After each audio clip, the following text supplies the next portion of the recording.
Howdy folks, and welcome back to the channel. Welcome back to another episode. Whoa, another episode of War in These Two, the Vistula to Berlin rush scenario.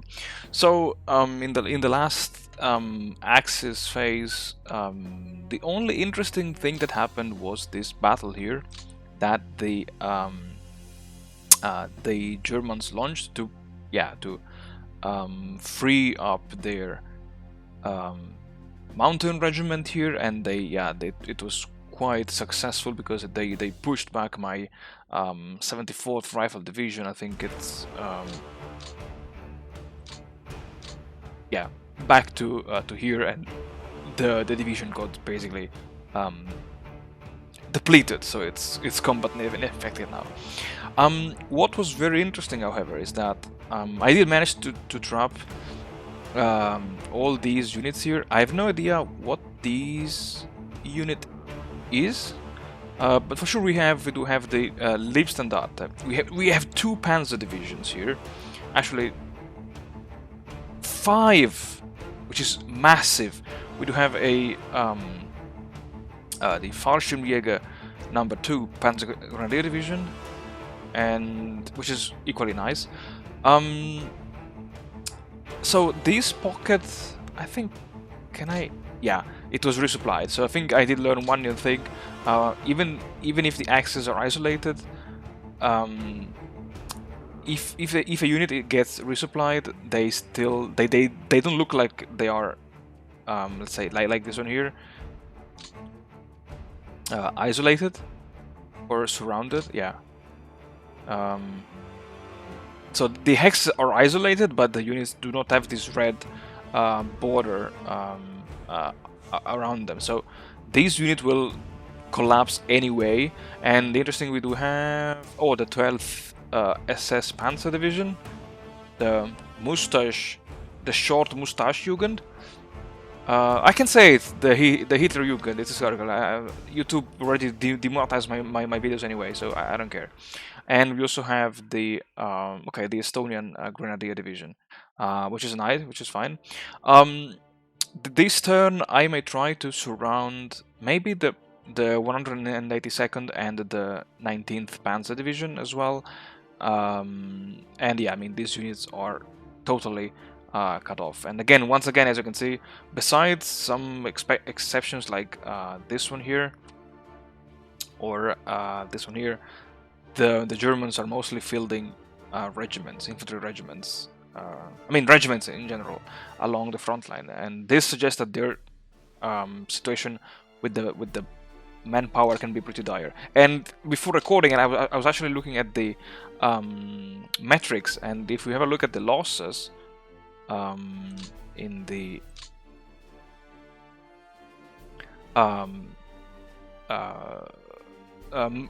in the manpower, oh my god, in the manpower losses, if we have a look at the Axis losses, the Axis lost some pretty decent amount of manpower, especially on turn number 4 and on the previous turn number 7. So and if we have a look at the total amount of losses, it's okay. I mean, as you can see, the attacks corresponded with a peak in Soviet losses, but the peak for the Axis was for the Germans was much higher. And because I do have a considerable advantage in terms of manpower, I think it was a worth trade to have like a 1-to-3 ratio, even though normally it's the opposite, it's the other way around. Who attacks suffers 3 times more casualties than the defender. But yeah, anyway, and so also because of the weather, next turn it can be like muddy. This turn I'm just planning to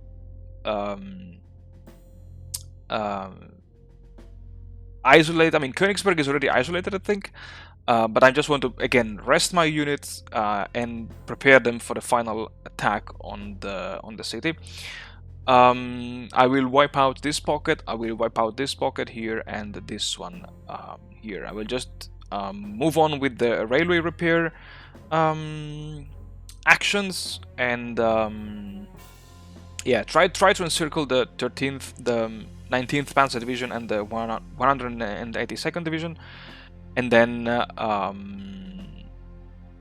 then that's it, because if mud is coming ready next turn, I think it's pointless to advance towards Berlin in the muddy region.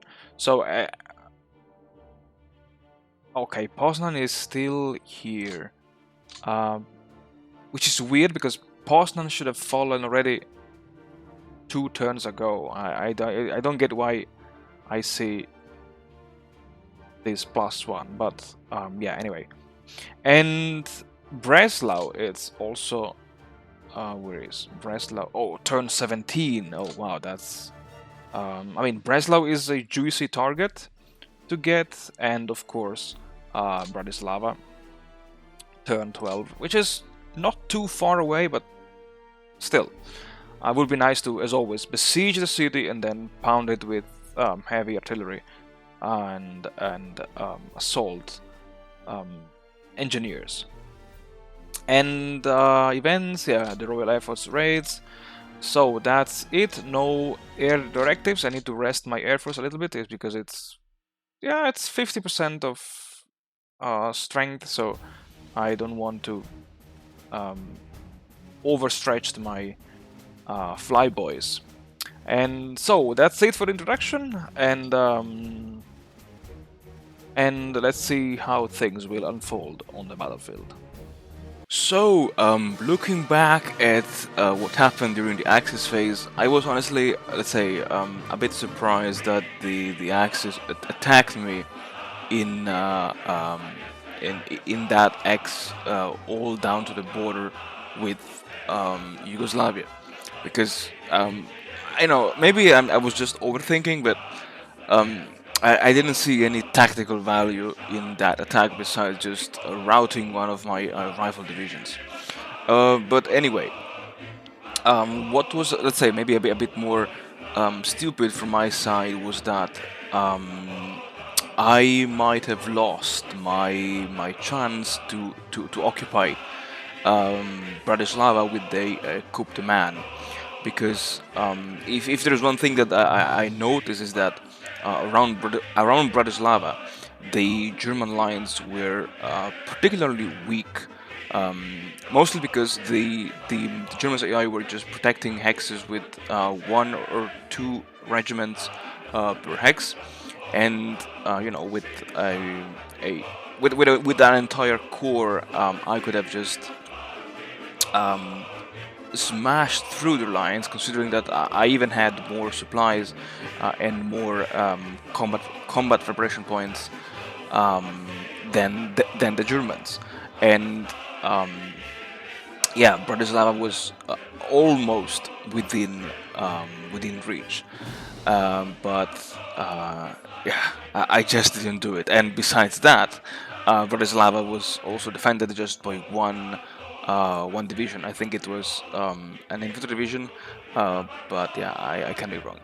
But anyway, what was also shocking for me was to see that the resistance of the German troops trapped in the pocket east of Bratislava turned out to be tougher than my expectations. And it's true that no plans survive the first clash with the enemy, and this is true for, let's say, real life as well as for War in These too, because I was planning to wipe out that pocket and therefore reinforce the main frontline units over there, and ideally rotate the tank and mechanized cores. But no, again, I had to postpone and delay everything once again. And I mean, this is also why I enjoy playing on the impossible difficulty, because it really is. I know that the impossible difficulty just gives an enormous bonus to the AI, but